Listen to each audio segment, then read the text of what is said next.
We're going to talk about Blazor. So we got some cool stuff to talk about. I'm going to go through a couple slides real quick. I always show this at every meeting that we have online on our webinars and whatnot to get involved at Discord. I will paste this this URL into the chat. I suggest you jump on the Discord channel. The reason is all of our product team is there. So it's best that you're there too with your questions, concerns, problems, suggestions, all that good stuff. And also it's where we're going to post information. So I've got a couple videos I'm working on now for XD support, new Sketch code gen, Blazor stuff that I'm going to show you today.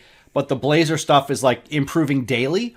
So we'll just keep pushing out like, hey, this is updated, this is updated, this is updated, so you can get going. So we're really excited to talk about the Blazor preview. Literally, this is hot off the presses. It just, we just started to play with it in real life a couple days ago. We've had App Builder in market now for maybe 6 months with Angular code generation, but now we've added the ability with the release of .NET 6, which if you're not watching .NET Conf, you should check that out, that now you can generate Blazor code just like you could Angular code. The great thing is, as you'll see today, you select the code independent of what you design. So our goal with this is that everything will be the same no matter what. If it's Blazor, Angular, React, we don't care. We will let you do whatever you want. So let's go ahead and let me jump over here to my desktop. And what I'm going to do is just double check that my microphone is correct. Yep, I'm on the Yeti, so you should be able to hear me okay. And you should see me as well. So I'm going to go ahead and minimize this guy. I am going to actually go back to edit mode here. Now, what we have for this is it's sort of like a demo sandbox. It's not meant for like a bunch of people to be hitting. So if you try this URL, you probably will get an error. You might not. In the next week or so, we'll have this pushed out where everyone can start playing with it. I'm hoping by the next webinar, which is next Tuesday, and we'll just continue to have more improvements. But the idea is with App Builder, it's the same experience as you had with an Angular app. So what I'm going to do is I'm going to click up here and I'm going to click New App. We've got a bunch of different templates just like we've had. We've got some layouts and then import designs. So today, if you look at this list of controls that we are supporting, it's kind of limited. And then we're adding new controls like literally every day. So like today, we added grid, but not all the grid support. So some grid support, and you'll see that today. But the idea is we want to start talking about this and getting you to use it so you can start mucking around with it.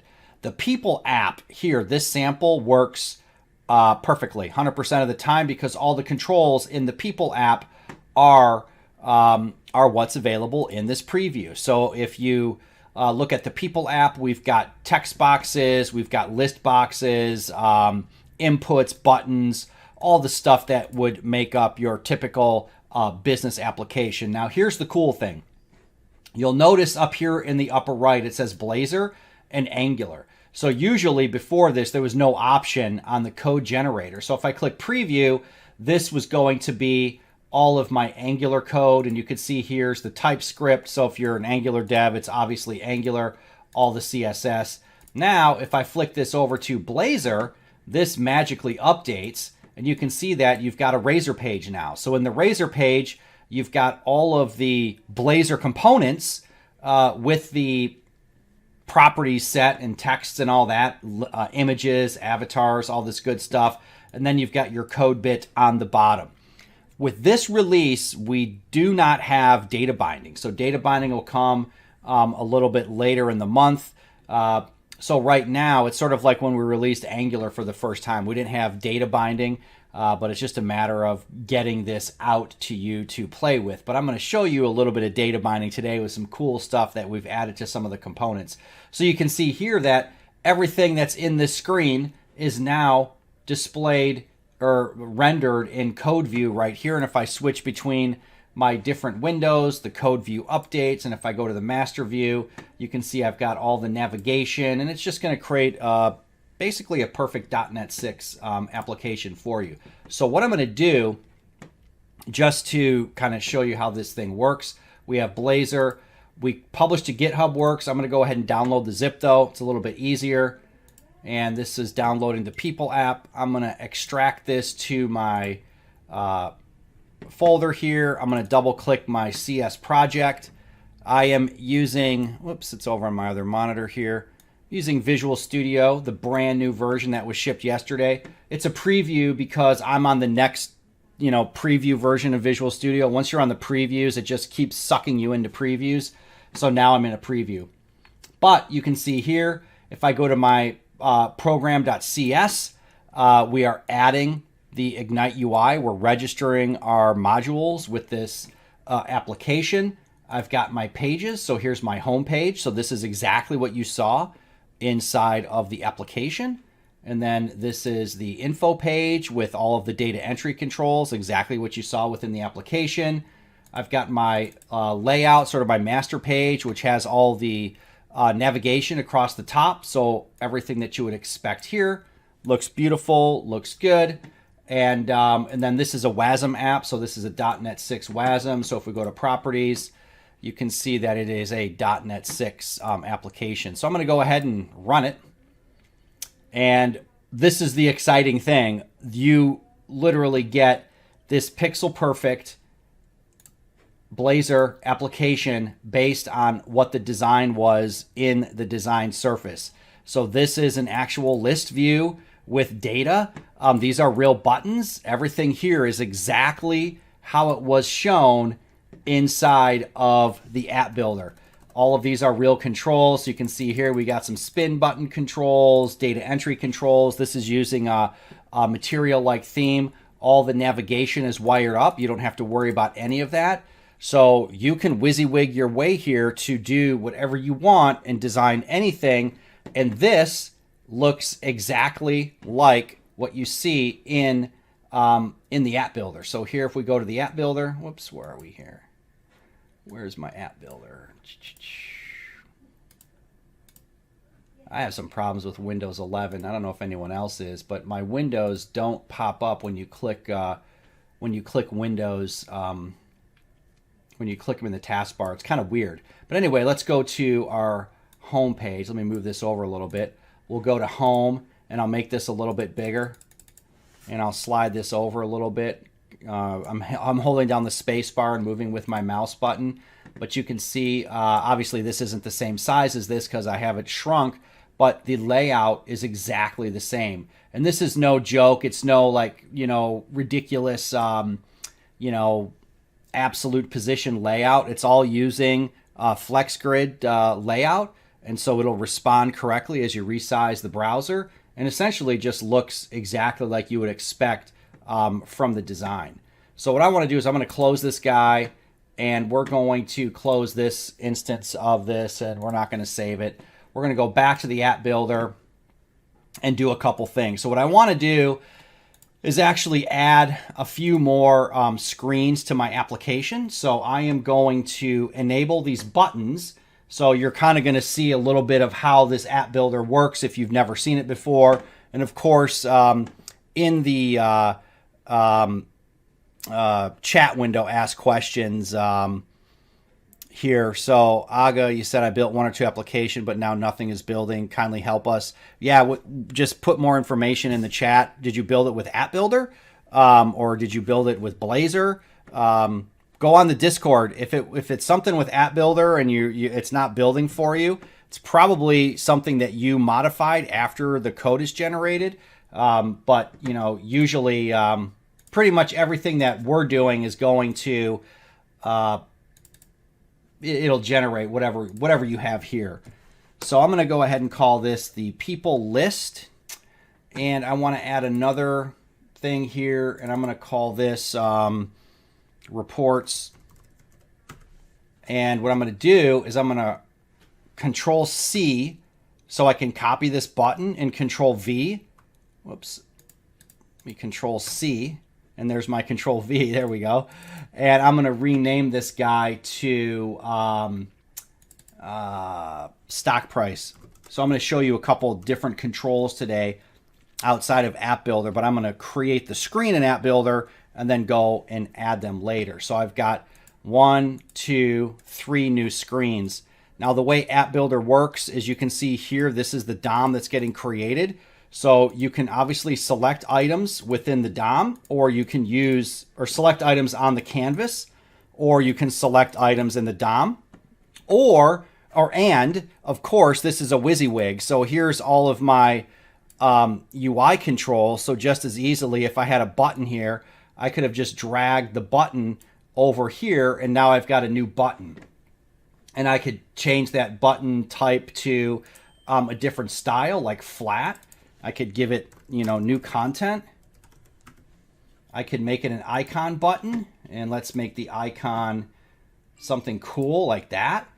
So all of these properties you can set. I can change that would be the background fill. Maybe we want to do something unique with this button. So now it's like that color button. So this is a whole WYSIWYG drag and drop experience.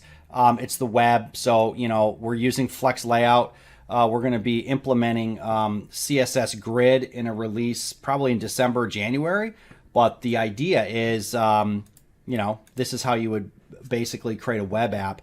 The way that the web apps work is you have row and column layouts, and then within those layouts, you're adding components. So the best thing to do if you have never used App Builder, go to Infragistics.com, select App Builder from the main menu, log in, grab one of the samples, and just start learning. So what I'm going to do is I'm going to take my info and I'm going to duplicate this. And we called this one, I think it was people list, like so. And people list is now a copy of my info. And what I want to do now is just sort of delete a bunch of stuff here that's on the page. So I'm going to delete all of these things because I just want to kind of grab the shell of this app. So you can see I deleted that whole row layout, or not the shell of the app, the shell of this screen. And I'm going to delete this guy here and this guy here. So basically, I've got this column layout. And what I can do with this column layout now is, it's actually, there's a row layout here. I'm going to just tell this column layout for the width to be 100%. So now I've got this area to work with. And on this people list, I want to add a data grid. So there's two ways. I can do a drag and drop, or I can hit Control E for everything and start typing. And then you can see I've got grid. So here's the grid, and I'm going to do the same thing with this grid. I'm going to tell it to take up 100% width of this space, but I'm going to change some of these properties in my app as well. And then here, if data binding was working, and remember I said data binding isn't quite working yet, you have all kinds of options for data that you've added into your application. So here, for example, I could change it to customers. And then if everything was working, like all this works for Angular, it just doesn't work for Blazor, I could go ahead and customize the grid. All that will come. So here I've got my grid, that's all ready. Now let's go back to preview. And you can see here, there's data inside my grid. Looks beautiful. Go back to edit. I'm going to duplicate this screen again. And what did I call these other guys? Reports and stock price. So this one, let's call reports. And all I'm going to do is hit delete. I'm going to do a Control E. I'm going to type text. I want to do just a text box and say this is a placeholder. And I am going to duplicate this and call it stock price. And I'm going to just say this is a placeholder, like so. Oh, and actually, you know what? I want to get rid of this stuff too. I don't really need any of it. Delete, and let's change this to stock vesting report. And you can see this is just like if you were doing, I don't know, a Windows Forms app. You drag and drop, change properties. All your properties are on the right-hand side, and you're just kind of working within the the app experience here. So let's delete this. Another trick here is you'll see when I'm deleting stuff, it's kind of like, well, I don't want to, I want to delete everything at once. You can go over here and you can delete right from the DOM in the lower right. So here, if I want to delete this title, I can just right click on it, delete it. Aaron Brockovich, let's change this to reports. And now we're kind of done. So I've got a few screens I've added. I'm going to go back to the master view, go to people list, button, and I want this to navigate to this new people list screen. So I just click this button, navigate to, now it's going to generate that code for me behind the scenes. Interaction, pick a view. This is going to go to reports, and then stock price. Let's select stock price, pick a view, master view, and let's select stock price. So now when I preview this here within, I'll get rid of code view. If I preview this here, what you'll see is when I click across the top, I should see all of the screens that I just generated, just like this. And I'll click edit, and I'm going to go back here and I'm going to download this zip file. So now I got people app zip. Let's just unzip this guy and we will run it again. Well, actually we already ran it. What I want to do is show you a couple cool things that we've just added in terms of Blazor controls, which are really, really slick. So let me slide this over so I can see what I'm looking at over here.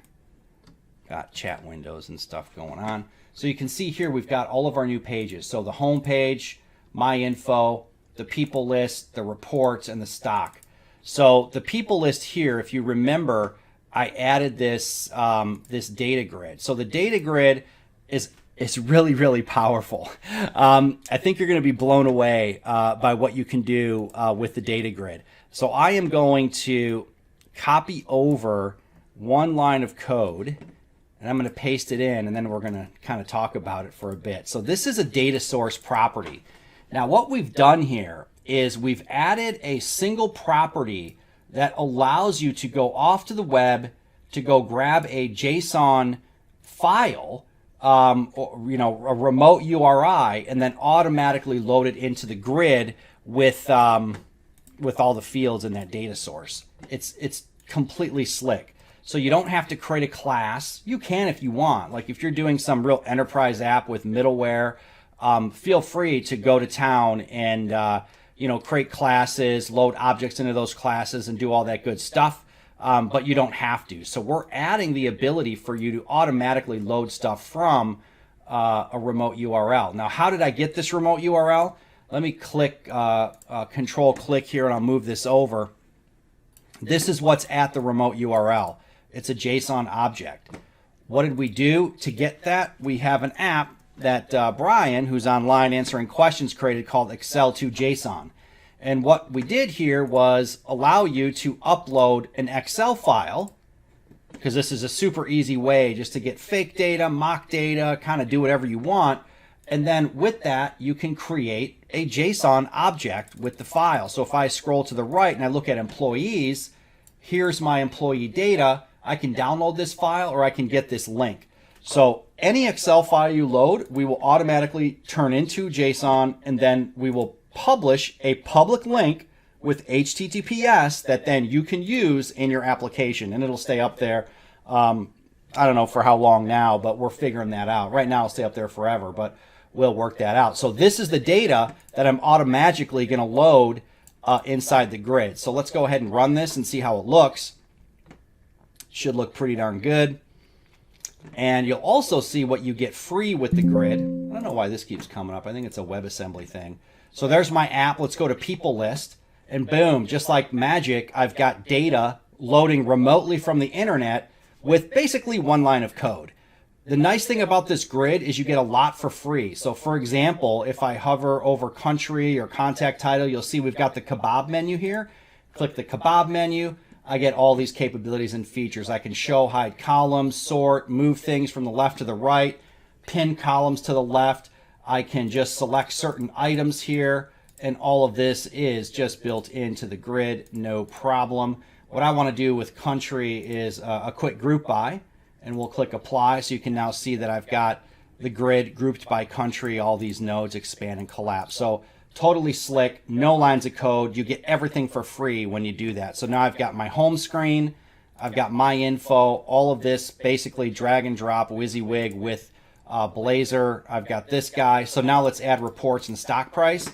And I'm just going to do the same thing real quick because yeah, we only have a few minutes left in our YouTube live. So let's go to reports. And what I did here is I have this as a placeholder. Instead of doing a grid this time, I am going to do a couple charts. So I did the same exact thing in my Excel to JSON. I uploaded some data that has, you know, aggregated information. So I've got users by department and users by country. And then I did a couple things here. I set the data source. I set the height and width on my charts. And I changed the brushes. This is purple, this is orange, and then we added a nice animated transition in this guy. So let's save him, and then let's go to the stock price. And in this placeholder, I'm going to add a stock chart. So, of course, we have tons of different chart types, 65 plus charts that ship with Blazor, and you can add any one of them into the product. And this you'll be able to drag and drop right within the app builder. Right now we just don't support the chart yet, so I'm just adding it manually. But this is what's cool about this type of category chart is the Excel to JSON is looking at this data set. And you'll notice this data set has date, open, high, low, close, and volume. I don't need all those fields. So what we do is we have this included properties property that lets you tell it which fields that you want to actually display in the chart, and then we'll just take those and we'll ignore the rest. We'll throw out the rest. So no matter what platform you're using, that works. You could be using WPF, Angular, React. It doesn't matter. It works the same. So I got my info, I got my people list, I've got my reports here. So there's my charts. So I've got two charts, my performance by product, and then I've got my number of employees per country. Of course, we can add a chart title. Maybe we'll do that next. And then here's my stock chart here. So you can see that I can zoom in and out. I can do a range selection, all these nice capabilities that you would expect. But the amazing thing is there's no lines of code to do, or it's one line of code to do all this work. We're really not making you go through a bunch of different things to make this happen. And then just to show you how easy this is here, everything has IntelliSense. Of course, this is Visual Studio. So this chart title should be, you know, users by country. And I'll just copy this. And we'll stick this guy here. And this is users by department. And actually, I think I messed up my, it's not, it's, I'm saying the word users, but it's basically employees. So product performance, yeah, let's go to this guy. I had the wrong URL in here. Let me copy the right URL. All this was just done through that Excel file. Super easy. Let's compile this as a WebAssembly. And we'll check it out again and see our chart titles. And we'll go to reports. There we go, users by department. And now what I would do in real life is then I would add some padding and other things to make it, you know, look a little bit better, but we're just kind of doing this ad hoc. It looks pretty slick. Now if I go to my developer tools, and I'll bring this out a little bit, I'll go to network, we'll do a refresh, and well, actually here you can see that this is the WebAssembly that got sent down. Some CSS and some other stuff got sent down. And if we look at the network traffic, whoops, these are all the things that are getting sent down with the Blazor WebAssembly project. But the nice thing is you'll notice that every time I refresh this, these will get smaller and smaller because we're caching the WebAssembly on the client. So WebAssembly, you get that initial hit, and then everything else you it just stays down on the client. Now, what Microsoft did announce with .NET 6 is that there is tree shaking and linking for components with .NET 6. So if like this is not an optimized application, I'm just hitting run. It has build tools that you can use to optimize the app. And if I right click on this and I view page source, you can see there's not a bunch of garbage here. It's actually using WebAssembly on the client. So this is totally slick. You're the first folks in the whole wide world to see Blazor code generation with the app builder. We're super excited to announce this, and we're super excited to just continue to push out new components and new capabilities with this over the next few weeks. And we're marching towards, I think, an end of year release. I don't know if we'll have all the components done by then, but at this point, it's just a matter of making sure all of these controls work just like they would if it was an Angular project. So everything works perfect in Angular. Blazor is what's brand new right now. So with that, let's go to here. Let me go to YouTube Studio and see if there's any questions coming up.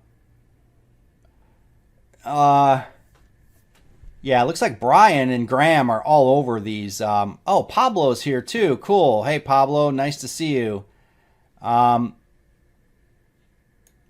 the grid is virtualized, as Brian said. This grid's no sweat. You know, you can't break it. It's virtualized by row and column, so it doesn't matter if it's 1 million records or 10 million. It's all, as Brian said, going to boil down to how you implement it. So if you're trying to do WebAssembly with that, and you know, you might have some problems.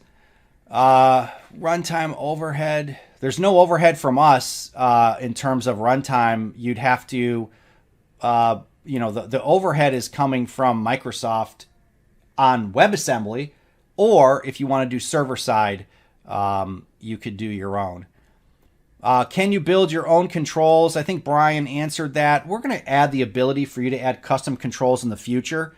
So let's say, for example, you want to use App Builder to write, to design all of your screens. You know, App Builder is really good, especially if you're doing a new project. You can do the entire project with the WYSIWYG drag and drop, literally shave months off of like this tedious manual work, buggy stuff. And you can kind of do what I did. Like, let's say that there's a control that you have. Like, for example, I did a webinar a couple weeks ago using our dashboard component, and I just put a placeholder in there. And then when I generated my Angular code, it just kind of worked because I had the placeholder, and then I added that component in there. And that probably was 10 lines of code. If you look up our webinars in the past few weeks, you can watch that and see how I did it. When will this be available for us? I think, you know, I don't want to speak out of turn, but if you try this demo sandbox, I don't know, Pablo is on the line. I don't know if multiple people can hit the sandbox, or if we have to do something to push this out. If multiple people can't hit the sandbox, then we'll try to push this out by next week. Like maybe Tuesday before the big, you know, Blazor webinar. We're going to probably be, you know, doing a very similar demo. Yeah, it's days away. Any examples of using computational heavy controls, ML, etc.? So in WASM, oh, okay. Pablo says it's safe. So let's copy this. And by the way, Pablo is the architect on the team. So let's go to Notepad and let's paste this in, and we'll make it bigger.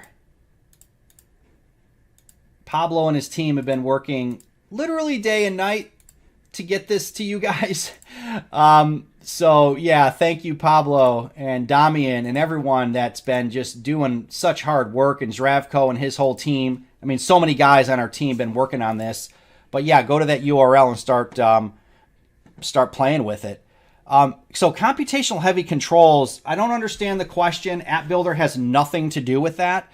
The you'd get into a debate of to use WebAssembly or JavaScript usually when people start talking about computationally heavy controls. So I did a WebAssembly presentation a couple years ago, and like certain things are faster in JavaScript than in WebAssembly, and certain things are faster in WebAssembly than JavaScript. So you just have to test it out. Usually when you're doing computations and you're rendering stuff down in charts or grids, the best thing to do is use the server. So machine learning is all server side. You should never be doing machine learning in the browser because the ML should scale to what you need. So like if I'm using Google BigQuery ML, everything's happening in the cloud. It happens in an instant. It hyperscales and then it shuts those down, and it just sends me maybe my 2-number answer. So I would think about that when you think about computationally heavy stuff. But there's all kinds of debate on the internet, about the validity of WebAssembly versus JavaScript. Okay, I don't see any more questions. Brian sent the link, and let me bring up the link here to the Discord. I'll paste this in. And please join the Discord. Keep the discussion going on Discord. And I'll tell you a great story. Jennifer here sent a message on a reply to a video on YouTube.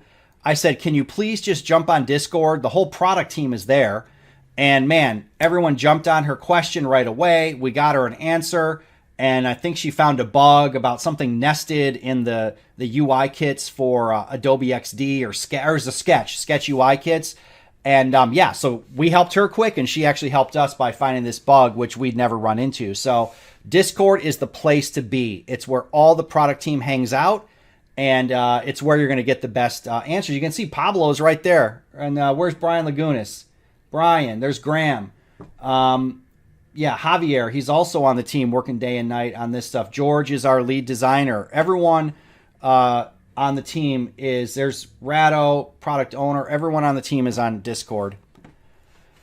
Graham is an expert on the internals of WASM. He says the main thing to be really careful of is not to have super chatty interactions between WASM and JavaScript. So that's where you get a slowdown. In fact, we worked with Microsoft on this with .NET 5. Just Brian sent a sample to them of creating objects in WebAssembly on the client, and it took forever. I mean, it took seconds instead of nanoseconds like it should have. And these were some of the improvements that they made for .NET 6. But you really have to be careful when you're using WebAssembly because you could inadvertently crush performance. Next session is next Tuesday. It is a regular webinar. It's earlier in the day. It's November 16th. And we're going to have more. We'll have more to show on Blazor. And more demo, more stuff in the toolbox, things like that. The other thing I would recommend that you guys check out, everything that we do, you can find on GitHub. So if I go to GitHub, Ignite UI, and I go to App Builder, what you're going to see here with App Builder is the roadmap. So all of the stuff that's coming up next in terms of features, you can post issues here or on the Discord channel. But we're using this as a place to communicate. The other thing, if you want to check out, we're shipping a bunch of brand new web components. These web components come in the they're underlying Blazor components on the JavaScript side. So if you're interested in seeing what we're doing there, you can go to our web components repo. But yeah, everything's up on GitHub. Ignite UI is the primary brand. This is the Angular product, and it's very active. So if you're doing Angular, this is the place to be, and this is where we hang out as well.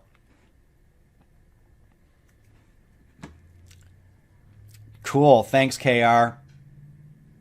And we're going to keep making it better, too. We're pretty excited, and your feedback will help us. So please send us feedback. All right, guys. Thank you very much. I think we'll wrap this bad boy up. This was a really good session. We had a ton of people online. I really appreciate everyone joining. I really appreciate your time. Please try out our new capability here with App Builder and Blazor. If you want to do Angular, don't go to this URL. If you just want to start doing Angular apps, just go to our main website, go to App Builder, and just log into the production, because Angular works perfect. It's been out for a while, and it's all magic, right? So all the apps work, all the controls work. If you're Angular, go and log in from production. If you are Blazor and you want to start messing around, use the demo sandbox. And then eventually this demo sandbox will disappear, which means log into production, because at that point, all this stuff will be there. All right. Thanks, guys. I really appreciate it. I'm going to hit end stream, which will end the chat, but I appreciate everything you said. And thanks, Brian and Graham and Pablo and everyone on the team for joining and answering questions as well. We'll talk to you next Tuesday.